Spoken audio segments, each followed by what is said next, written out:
नमस्कार, सुप्रभातम। स्वागत है आपका हमारे इस YouTube चैनल के प्लेटफॉर्म पर। और आज हम काफ़ी दिनों बाद आमना सामना हुआ। आज का एक टॉपिक था छंद।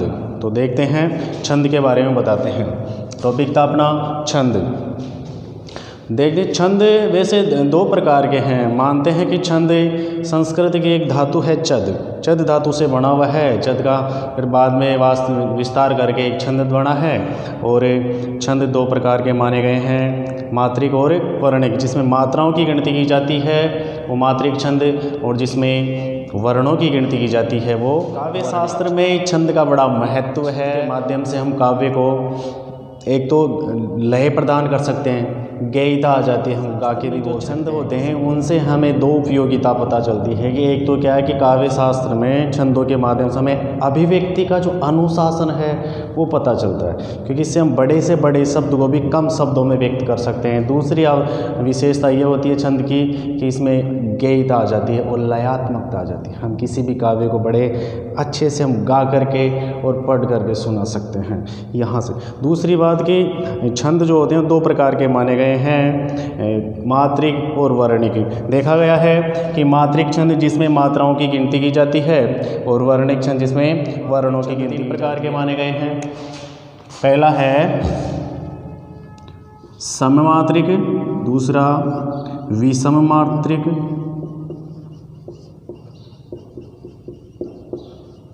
और तीसरा है अर्ध सममात्रिक।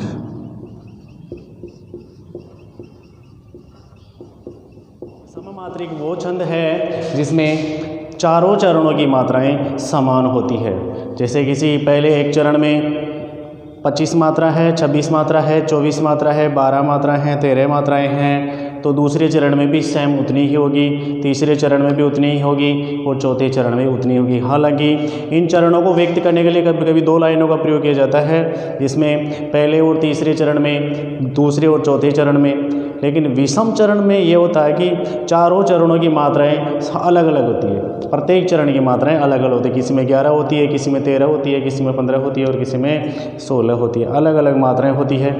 लेकिन अर्ध सममात्रिक में ये होता है कि चौथे चरण में मात्राएं समान होती है। जैसे पहले और तीसरा चरण में मात्राएं समान रही और दूसरे और चौथे चरण में मात्राएं समान रही, और बीच में यति का प्रयोग किया जाता है।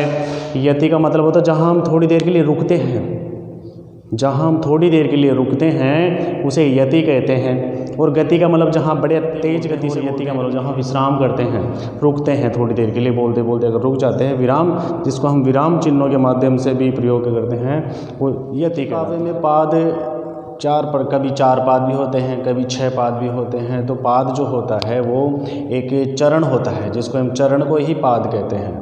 जैसे पहला चरण, दूसरा चरण, फिर नीचे वाली लाइन में तीसरा चरण और अंत में चौथा चरण। तो ये होता है पाद और चरण। लेकिन इसमें कभी मात्राओं का विधान करते हो तो मात्राएं दो प्रकार, तो रस्व और दीर्घ, दो मात्राएं। वर्ण भी दो प्रकार होते हैं, लघु। छंद शास्त्र में गण मानते हैं, 8 गण माने थे।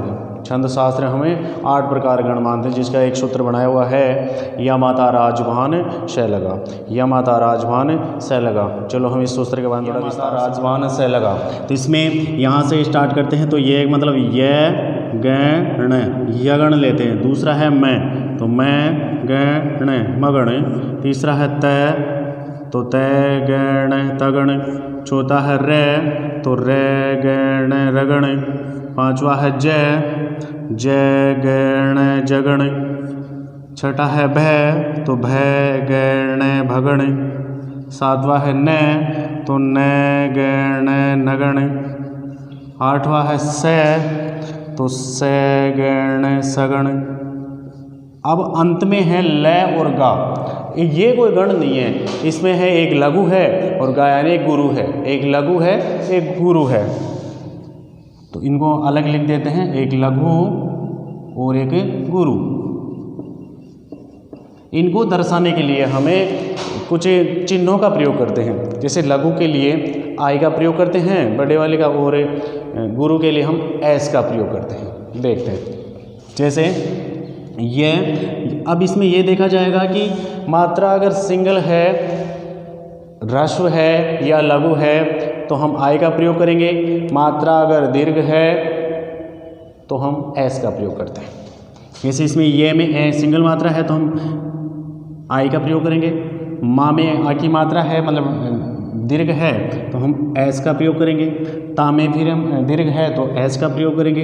इस प्रकार ये तीन वर्णों का एक गण बन गया जिसे हम यगण कहते हैं, आई एस एस, यानी एक सिंगल मात्रा है और दो दीर्घ मात्रा है। ऐसे मगण में मातारा मतलब तीनों ही एस आएंगे, मातारा एस, फिर आके आई एस और फिर आई। रगण में एस आई एस, जगण में I S I, S I आई, और नगण में लघु लघु। यहाँ से ये बनता है कि कौन से गण में तीनों ही दीर्घ मात्राएं होती है। तो आप ये बताओगे मगण में तीनों मात्राएं दीर्घ होती है और नगण में तीनों मात्राएं लघु होती है। ये प्रश्न आता है, कभी कभी आता है। मगण में तीनों मात्राएं लघु होती है और मगण में तीनों मात्राएं दीर्घ होती है। इसके अनुसार हम किसी भी काव्य में शब्दों को मात्राओं के अनुसार, वर्णों के अनुसार हम ये क्लास में जो अपने सिलेबस में हैं हम उन्हीं छंदों को देखते हैं। तो अपने एक सिलेबस में एक है गीति का छंद, एक हरि गीति का छंद, छपय, कुंडलियाँ, वंशस्थ, द्रुत विलंबत, सवैया, सोरठा, दोहा पढ़ रहे हैं। गीति का छंद के बारे में हम देखते हैं। तो गीति का छंद की परिभाषा देखिए, गीति का छंद की परिभाषा, गीति का छंद के प्रत्येक चरण में 26 मात्राएं होती है। गीति का छंद के प्रत्येक चरण में 26 मात्राएं होती है और तथा 14 एवं 12 मात्राओं पर यति होती है, मतलब हम विश्राम करते हैं, रुकते हैं थोड़ा सा, और अंत में एक लघु होता है और एक गुरु होता है। अब हम इस गीति का छंद को उदाहरण के माध्यम से बड़े आसान उदाहरण देखते हैं। साधु भक्तों में सुयोगी संयमी बढ़ने लगे, सभ्यता की सीढ़ियों पर सूरमा चढ़ने लगे, वेद मंत्रों को विवेकी प्रेम से पढ़ने लगे, वंचकों की छातियों में सूल से गढ़ने लगे। ये गीति का छंद का बड़ा ही शानदार उदाहरण है जिसके माध्यम से हम ये देखेंगे कि गीति का छंद में कितनी मात्राएं हैं। आइए देखते हैं। सा, अब इसमें आ की मात्रा है मतलब दीर्घ मात्रा है और दीर्घ मात्रा को हमें 2 बार मानते हैं। 2 बार मानने के लिए हम एस का प्रयोग करते हैं। धू, इसमें छोटी मात्रा है मतलब लघु मात्रा है तो इसको हम आई से देखते हैं। भय, अब यहाँ लघु मात्रा होनी चाहिए, लेकिन अब एक नियम यह था कि अगर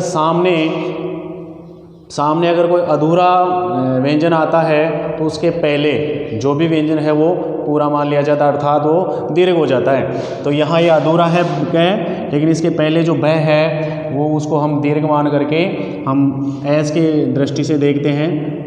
यही नहीं, कहीं भी हमें अगर सामने वाला आगे अधूरा जिसे बोलते हैं कि व्यंजन है तो पीछे वाला जो वर्ण है वो पूरा मान लिया जाता है, अर्थात वो दीर्घ मान लिया जाता है। तो लघु होते हुए भी उसको हम दीर्घ मान लेते हैं। और आगे जो तो है वो तो पहले दिख रहा है कि वो दीर्घ है तो एस की दृष्टि से मानते हैं। में एक ही मात्रा अर्थात ये भी दीर्घ है तो यहाँ भी एस की दृष्टि से। सु है वो छोटी मात्रा का अर्थात लघु मात्रा है तो आई की दृष्टि से देखते हैं। और यो एस की दृष्टि से, ये बड़ी मात्रा है तो मतलब एस की दृष्टि से लगे। अब एक चीज़ आपको मैं बताना चाहता हूँ कि अगर किसी भी अक्षर के ऊपर अगर चंद्र बिंदु आती है तो उसको हम लघु मानते हैं, लेकिन अगर अनुस्वार आ जाता है तो हम उसे दीर्घ मानते हैं। ये ध्यान रखने वाली बात है। अगर कहीं चंद्र बिंदु आ गई तो उसे हम लघु मानेंगे और कहीं अनुस्वार आ गया तो उसको हम दीर्घ मानते हैं। ये ध्यान देने वाली बात है। जैसे उदाहरण के लिए यहाँ मैं लिख के बता रहा हूँ कि जैसे हंस है और एक है हंस यहाँ, तो ये तो लघु है और ये भी लघु है, लेकिन ये दीर्घ है और ये लघु है। समझ गए? बस इतना समझ। तो यहाँ अपने पास संयमी है तो संयमी में हम एस मानते हैं और ये जैसे आई है तो ये एस और ये लघु और ये दीर्घ। और अंत में जो नियम था गीतिका के अंत में तो लघु और एक दीर्घ गुरु होगा ही होगा, तो ये लघु है और ये गुरु है। अर्थात हम मात्राओं की काउंटिंग करके देखते हैं, इसको दो मान ऐस हमेशा दो मात्राओं की मानी जाएगी। तो 2 3 4 5 6 7 8 9 10 11 12 13 14 जो हमारे पास जो नियम था परिभाषा में कि 14 पर यति आएगी और एक 12 पर यति आएगी। 2 3 4 5 6 7 8 9 10 और 11 12 मतलब ये 12 हैं, 12 मात्राएं और ये 14 मात्राएं। कुल हमारे पास 26 मात्राओं का है। गीतिका छंद का उदाहरण कन्फर्म है। वेद में दीर्घ है, लघु है, ये यहाँ लघु होते हुए भी सामने न जो अधूरा है इसका अर्थात ये पीछे वाला जो मैं है वो दीर्घ मान लिया जाएगा। तो दीर्घ है, ये भी दीर्घ है, ये भी दीर्घ है, ये लघु दीर्घ दीर्घ और ये दीर्घ लघु दीर्घ लघु लघु दीर्घ लघु और दीर्घ ये। तो यहाँ इनकी काउंटिंग करते हैं 2 3 4 5 6 7 8 9 10 11 12 13 और 14 कन्फर्म। 4 5 6 7 8 9 10 11 12 कन्फर्म मतलब ये 26 मात्राओं वाला है। अंत में देखते हैं वंच को। यहाँ अनुस्वार है, अनुस्वार है अर्थात दीर्घ है। दीर्घ लघु दीर्घ दीर्घ दीर्घ लघु दीर्घ दीर्घ फिर दीर्घ लघु दीर्घ लघु लघु दीर्घ लघु और गुरु। तो यह 2 3 4 5 6 7 8 9 10 11 12 13 14 कन्फर्म है, 14 मात्राओं वाला है। यति आ गया 2 3 4 5 6 7 8 9 10 और 11 12 ये भी कन्फर्म है अर्थात 26 मात्राओं वाला है। ये गीतिका छंद का उदाहरण है। इस प्रकार हमें मात्राओं की गिनती करने से हम ये पता लगा लेते हैं कि कौन सा काव्य कौन से छंद का है। तो यहाँ ये गीतिका छंद का उदाहरण हमारे सामने था, बड़े ही अच्छे और आसान तरीके से हमने पढ़ा। और एक उदाहरण और देखते हैं गीतिका छंद का दूसरा उदाहरण के रूप में हम थोड़ा सा और देखते हैं कि धर्म के मग में अधर्मी से कभी डरना नहीं, चेत कर चलना कुमार्ग में कदम धरना नहीं, शुद्ध भावों में भयानक भावना भरना नहीं, बोधवर्धक लेख लिखने में कमी करना नहीं। बड़ा एक गजब का उदाहरण है गीतिका छंद का, और जिसको हमें इनकी मात्राओं की दृष्टि से देखते हैं कि क्या वास्तव में गीतिका छंद का उदाहरण है। तो हम देखते हैं मात्राओं की दृष्टि से। जैसे धर्म है, अब इसमें जो र है इधर आ जाएगा अर्थात ये द अगर लघु है लेकिन आगे अधूरा व्यंजन दिखाई दे रहा है तो पीछे वाला आपको नियम की दृष्टि से दीर्घ हो ही जाएगा। तो हम दीर्घ को ऐस की दृष्टि से सीखते हैं। यहाँ लघु है, ये दीर्घ है, लघु लघु फिर दीर्घ फिर लघु फिर देखो ये फिर आ गया अधूरा, तो इधर वाला दीर्घ हो जाएगा अपने आप। तो ये दीर्घ हो गया, ये दीर्घ है, ये दीर्घ है, लघु फिर दीर्घ लघु लघु दीर्घ लघु और ये गुरु। नियम की दृष्टि से अंत में लघु और गुरु होना ही चाहिए। गिन लेते एक बार 2 3 4 5 6 7 8 9 10 11 12 13 14 यहाँ जाकर के यति हो रहा है अधर्मी के बाद में। आगे 2 3 4 5 6 7 8 9 10 और 11 12 ठीक है, नियम के अनुसार ठीक है। अपनी 26 मात्राएं हैं। ये मात्राओं की पहले चरण से हमें पता चल रहा है कि गीतिका छंद का उदाहरण है। दूसरे चरण में चलते हैं। चेत गुरु है, फिर लघु है, लघु लघु लघु लघु गुरु और फिर लघु गुरु लघु लघु फिर ये गुरु लघु लघु लघु लघु लघु गुरु लघु और गुरु। गिनते हैं 2 3 4 5 6 7 8 9 10 11 12 13 और 14 यहाँ जाकर के यति हो रहा है। चेत कर चलना मात्राएं। दूसरा चरण भी गीतिका छंद का है। तीसरा चरण देखते हैं शुद्ध। अब ये शुद्ध क्या है कि सु जो है वो लघु है लेकिन सामने अधूरा व्यंजन दिख रहा है अर्थात सु जो लघु होते हुए भी दीर्घ मान लिया जाएगा तो दीर्घ है, ये लघु हो जाएगा। ये दीर्घ है तो ये दीर्घ है, ये भी दीर्घ है, ये लघु ये दीर्घ लघु लघु दीर्घ लघु और ये दीर्घ लघु लघु दीर्घ लघु और गुरु। देखो प्रत्येक चरण में अंत में जो दिखाई दे रहा है लघु और गुरु लघु और गुरु ध्यान देने योग्य बात ये भी है, कहीं ये ध्यान न देंगे कि पहले 14 मात्राएं फिर 12 मात्राएं, काउंटिंग 26 की हो गई। अंत में हमें ये भी देखना है कि लघु और गुरु भी होना ही चाहिए। यति से पहले 14 मात्राएं, यति के बाद में 12 मात्राएं, लेकिन उन 12 मात्राओं में ये भी देखा जाता है कि एक लघु और एक गुरु भी है या नहीं। गीतिका छंद का ये भी एक उदाहरण का देखना पड़ता है। तो यहाँ भी देखते हैं 2 3 4 5 6 7 8 9 10 11 12 13 और 14 यति आया। 2 3 4 5 6 7 8 9 10 और 11 12, मतलब देखा जा रहा है कि ये भी गीतिका छंद का ही एक उदाहरण है। आगे देखते हैं, दीर्घ है, लघु की दृष्टि से दीर्घ हो गया, और ये लघु लघु दीर्घ लघु लघु लघु दीर्घ दीर्घ लघु दीर्घ लघु लघु दीर्घ लघु और गुरु। यह है नियम की दृष्टि से लघु और गुरु आ गया। गिनते हैं 2 3 4 5 6 7 8 9 10 11 12 13 और 14, यहाँ जाकर के 14 फिर यति आया।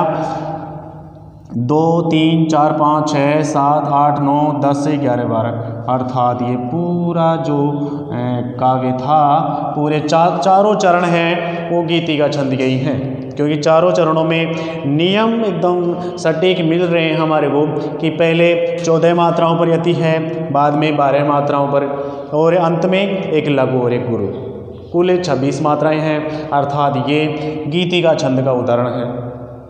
थोड़ा समझाने की दृष्टि से एक उदाहरण थोड़ा और देख लेते हैं जल्दी से, फिर उसके बाद में हम हरी गीतिका छंद का एक गज़ब का उदाहरण लेके आया हूँ, जिसके माध्यम से आप बड़े विस्तार से भी बड़े गज़ब की तरह एक उदाहरण लेके आया हूँ, जिसमें आप देख सकते हो, बड़े अच्छे से समझ सकते हो। देखो पढ़ते हैं। सूर्य धरती के मिलन की छवि मनोहर देखिए, गीतिका में नर्मदा सी सलिल ध्वनि अवरेखी है। तीसरा 10वां सदा लघु, हर चरण में पर्ण हो, रगण रखिए अंत में सुन झूमिए ऋतु पर्ण हो। तो ये देखो, यहाँ समझने वाली बात यहाँ है कि तीसरा 10वां सदा लघु, हमेशा लघु छंद के अंत में रगण होता है। रगण का मतलब है, यहाँ देखा था हमने, ये मा ता रा जय भा न से ले गा, ये हमने सूत्र देखा था। इसके माध्यम से रगण यहाँ से लेते हैं, SIS। फिर लघु है, लघु है, लघु है, गुरु है, गुरु है, फिर लघु लघु लघु गुरु, फिर लघु लघु लघु गुरु लघु लघु गुरु लघु और गुरु, अर्थात ये नियम दिखाई दे रहा है, सही है नियम, इसके अनुसार ये नियम सही है। और आगे दूसरा देखते हैं, गुरु है, लघु है, गुरु है, फिर गुरु, फिर यहाँ लघु है लेकिन ऊपर अपने को दिखाई दे रहा है कि आगे अधूरा व्यंजन पढ़ा तो ये गुरु हो जाएगा। गुरु लघु गुरु गुरु लघु लघु लघु, अर्थात ये नियम चल रहा है, सही है, रगण है। तीसरे में गुरु लघु गुरु लघु लघु, और यहाँ देखो आप चंद्र बिंदु है, वो तो दृष्टि से वैसे भी दीर्घ है, अर्थात अगर यहाँ दीर्घ ना हो करके ओनली चंद्र बिंदु होती तो हम क्या लगाते, इसको लघु ही मानते, क्योंकि अनुस्वार को दीर्घ मानते हैं, चंद्र बिंदु को तो हमेशा लघु मानते हैं। तो ये लघु गुरु हो गया, लघु गुरु लघु लघु लघु लघु लघु लघु लघु लघु, और ये दीर्घ इधर लघु लघु लघु लघु लघु लघु, और ये गुरु, और ये लघु, और ये गुरु लघु लघु गुरु लघु गुरु लघु लघु गुरु लघु और गुरु। पूरे देखते हैं कितनी मात्राएं हैं, 2 3 4 5 6 7 8 9 10 11 12 13 और 14, यहाँ की में यति आ रही है। 1 2 3 4 5 6 7 8 9 10 11 12, अर्थात गीतिका छंद का उदाहरण निश्चित है। दूसरा देखते हैं, 2 3 4 5 6 7 8 9 10 11 12 13 14, अर्थात यहाँ यति आ रही है। 2 3 4 5 6 7 8 9 10 11 12 13 14 यति आई।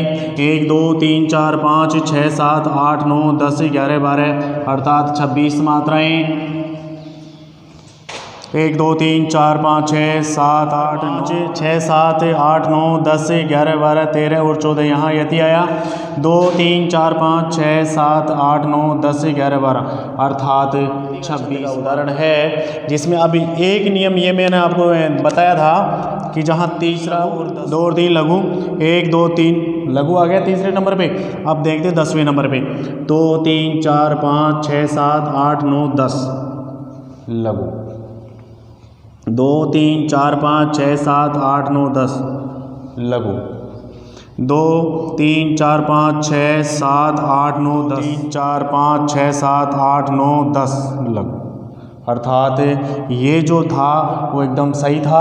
और अंत में रगण है तो रगण वाला ये रहा, रगण वाला ये रहा, ये रगण, ये रगण। एक नियम। दूसरा नियम, अंत में लघु गुरु, लघु गुरु, लघु गुरु और लघु गुरु, दूसरा नियम। तीसरा है, पहले चरण में 14 मात्राएं, दूसरे चरण में 12 मात्राएं जो हमने देख ली, और टोटल और कुल है जो इसमें 26 मात्राएं हैं। अर्थात ये हमारे थे गीतिका छंद के उदाहरण। अब हम पढ़ेंगे हरि गीतिका छंद। बाकी के जितने भी छंद हैं हम समय के अनुसार पढ़ते जाएंगे। धीरे धीरे आप लगे रहे, हमारे क्लास से जुड़ते रहे। हरि गीतिका छंद हम लेके आएंगे, उस क्लास को आप बड़े से अच्छे से देखना। और धन्यवाद।